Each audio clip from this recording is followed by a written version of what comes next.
Hello, incredible soul. Welcome to the Embodied Woman podcast. I am your host, Anna Fink, the Wellness Architect. And today I want to share the truth behind intermittent fasting. For so many, I know myself included, we have believed that intermittent fasting is healthy, that it's another wellness trend that is health supportive. However, I have found that it is not the healthiest trend out there. And with a lot of trends, they're circulating and they're promoting this as healthy, but they're not anchored in longitudinal research. So with intermittent fasting, so many people are doing it and are experiencing increased clarity, increased energy.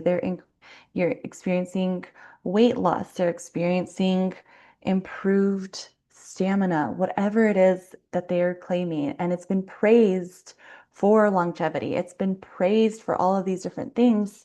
However, while it's so appealing and pervasive and persuasive, it's actually not the healthiest. And it's something that we want to look at, understanding why, because beneath the surface of this trend reveals a physiological reality that is rarely discussed and not well understood, especially when it comes to women's bodies, their physiology, their reproductive health, hormonal balance, adrenal health, and long-term healing. Now, a vast majority of research that is focusing on intermittent fasting and a lot of these wellness trends in this space, they focus on white male bodies. The candidates in these studies are typically and primarily white males. Now, this does not translate to the female physiology. Women's hormonal cycles are around 28 days in length. Now, males' hormonal cycles are around 24 hours. They're 24 hours. So every day it's like the same hormonal cycle. But women, we are cyclical and ebb and flow. And a lot of these studies are not actually longitudinal studies. They're actually short-term studies that are not helping us to understand the long-term implications and impact of intermittent fasting. So we want to consider this when we're looking at these trends, especially intermittent fasting, because I've come to find through my own personal experience that what might feel like radiant energy and vitality is not always nourishment. That what once felt empowering and good in the short term may be compromising my health in the long term because the body's primary fuel is glucose. And when body is not receiving glucose, in a frequent manner, in a consistent way, it's going to secrete adrenaline to liberate glycogen from the liver to then break down into glucose monomers, which glucose is the primary fuel for the body. But intermittent fasting keeps us in that fasted state, and it's proposing that autophagy is happening, and it depends of how you're doing intermittent fasting. Some people will still have coffee and intermittent fast, and then they're creating more adrenaline and more acidity in the body with the coffee. But for me, I soon realized that this wasn't feeling right any longer. I came to find that I became severely adrenal fatigued and my hormones were even more imbalanced.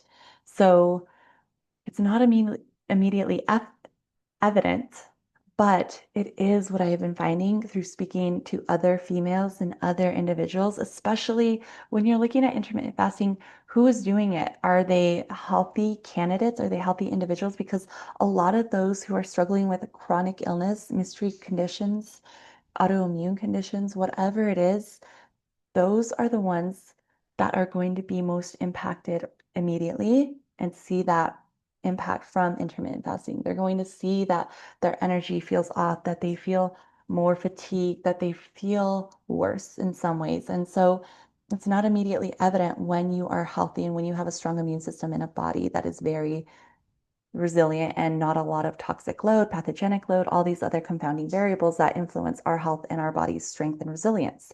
So, what's really going on behind this feel good effect that everyone talks about with intermittent fasting is adrenaline. Most will claim that they feel so good, they feel so energized, focused, and clear headed while intermittent fasting, but not for the reason we think. And while this experience is real, it's understood in a way that creates misinterpretation. So, I was also guilty of this, but the truth is that heightened energy is not sustainable energy. It's adrenaline, and adrenaline can be very corrosive to the brain, to the liver, to the body. And what happens is that the liver will absorb the excess adrenaline to compensate. So, yes, adrenaline is a powerful hormone designed for short-term survival, that fight flight response. It sharpens our focus, it suppresses hunger, and it mobilizes energy to the extremities so that we can fight and flight. This feeling state, this fasting state that creates this feeling state of high energy that goes prolonged continues to weaken the adrenals because the more we secrete that adrenaline, the more we weaken our adrenals. And then this can lead to more adrenal fatigue, hormonal imbalance, etc. But as I mentioned, this adrenaline is designed to mobilize the glycogen stores from the liver. Now, adrenaline itself is not the sustainable energy. It's emergency energy. And so when we rely upon it, it taxes the very systems that are responsible for our health, our healing, our strength, and our radiance, like our immune system, our liver, our lymphatic system, and our brain. It also compromises our longevity because anytime we're putting our body into that fight flight response and adrenalizing the body, we are creating an acceleration in aging. And this depletes the body over time, leading to premature signs of aging, dehydration in the skin, brain heat, and with the adrenals, as I mentioned, it can tax them and create hormonal imbalance, which then can promote weight gain, contribute to infertility over time.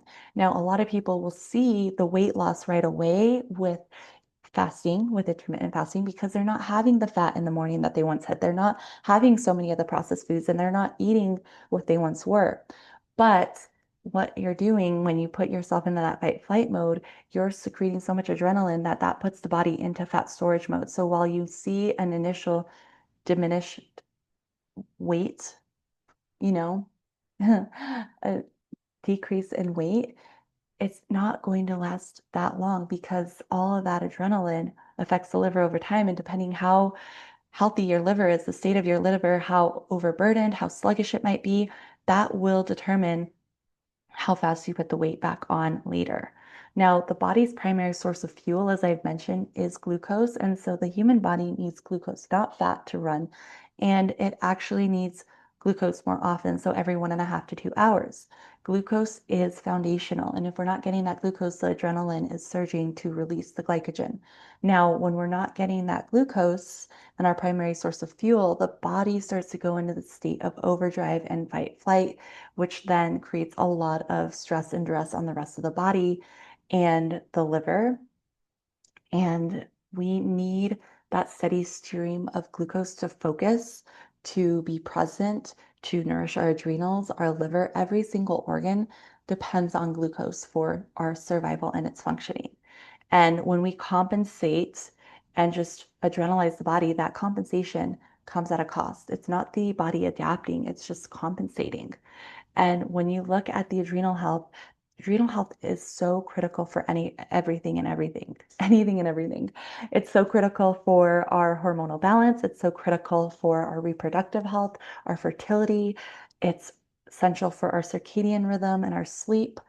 So many things happen. And so when we're experiencing chronic stress, adrenal fatigue, hormonal imbalances, infertility, neurological symptoms, chronic illness, autoimmune conditions, whatever it is we're experiencing, that additional demand caused by the intermittent fasting can exacerbate symptoms. It's not going to heal in the long term. We want to focus on sustainable energy, and the body actually needs that glucose every 1.5 to 2 hours. So instead of fasting, we actually want to be adrenal snacking and eating more frequently because over time, this constant strain in the body will present as feeling fatigued or a wired kind of exhaustion. Anxiety or nervous system dysregulation can become more heightened, brain fog, and reduce cognitive clarity. Sleep disturbances are typical when we're intermittent fasting and then depleting the adrenals. The hormonal disruption, as I mentioned, you have an increase in inflammation and a delay in one's healing. And this is because we're putting that body into that fight flight mode and adrenalizing it and putting it into an acidic state, which is compromising our alkaline state, whereas radiant health thrives and transpires when we are more alkaline. And And women are so impacted by intermittent fasting because our bodies are not designed to go sustained periods without nourishment. Neither are men's. But because we have a reproductive hormone cycle that is 28 days, and we ovulate and we menstruate, and our immune system is lowered by 40% and 80% respectively during those phases, we are more susceptible to those fluctuations with intermittent fasting. And it's so important to know this truth and to know it now before your symptoms become more exacerbated, because when you know the root, you can heal. And this is why so many women will experience this feel good effect and then feel depleted and then feel like, oh, my hormones are off, my skin's off, my hair's off. Like I've seen a lot of women who are actually experiencing more weight gain and they can't figure it out. It's like, I'm not eating very much. I'm adrenal. I'm fasting. I'm intermittent fasting, but my energy's off, my hair and skin and nail health are off. Like what's going on? And it feels like the body's falling apart or feels like something's off, but we don't understand what's truly going on. But the burnout is a true symptom that comes, and it may not come right away. It just depends on the strength of the adrenals and the health of the liver. So this is where we want to use alignment and discernment. So we want to discern what is true and then align with that for ourselves and our bodies. And true wellness, radiance does not transpire through force, but through alignment and discernment. And it's architected on a stable and strong foundation of truth. Healing doesn't require that we push and force the body into survival mode for extended times. It requires safety, nourishment, and support. And safety is communicated through regular nourishment, through nervous system regulation, breath, adrenal snacking, hydration, so many different things. And when the body is supported and it feels safe, it can cleanse. And then the more we cleanse, the more we heal. So this is about creating and embracing a new paradigm for nourishment, one that's anchored in truth, not trends, because intermittent fasting is not inherently bad, but for those who are already experiencing symptoms, conditions, chronic illness, it can make the difference between health and wellness or symptoms and illness. So intermittent fasting is not universally supportive because the reason people start to lose weight is not the reason we think, and it's not the healing solution it's marketed to be. Your body heals through devotion rather than restriction and deprivation. And it's knowing how to support the body with the right foods, hydration, supplementation, because when you begin to nourish your body on that cellular level, you begin to heal and you align with its rhythms, its physiology, its biology, and that changes your state of health rather than forcing and trying to override the body and hyperadrenalize it, because your body is so intelligent, it's so resilient, and it's constantly responding. So when it's given what it truly needs, it remembers how to heal, how to thrive, how to overcome. And this is why I am so passionate about sharing this information, because the more we know the truth, the more we can heal. And together we heal, together we rise. If this episode sparked contemplation and curiosity, please reach out to me. You can always email me, ask me any kinds of questions that you might have. I know this is different from what we've been told, but it's the truth that has led me back to myself. But these trends have led me astray and away from my health. So I'm sharing this with you from a very embodied place of having experienced intermittent fasting for a while and then noticing what happened and how my symptoms got worse and how it's these small, subtle differences in the male and female physiology. And as we become more attuned to our bodies, we get them the nourishment they need, the more they respond, and the more we experience true radiance and radiant wellness, vitality, and confidence. So, my desire for you is that you rise, you heal, you begin to remember who you are in your power to architect radiant health so you can rise into your potential. And may 2026 be a year full of radiant health and healing for you. If there's someone who could use this episode and might benefit from this information, please share it with them. I'd also love to invite you to share, subscribe, and offer any feedback. If you've felt like something was stirring within you, I'd love to know. Reach out to me on Instagram. You can always leave a review. I'd love to learn ways to refine, improve this experience for you so that you can learn and become the most embodied and empowered version you are here to be, because the world needs us in our body and in our power. Thank you for being here. Thank you for trusting me to walk with you on your wellness journey. And I am sending you so much strength. and I'll see you soon.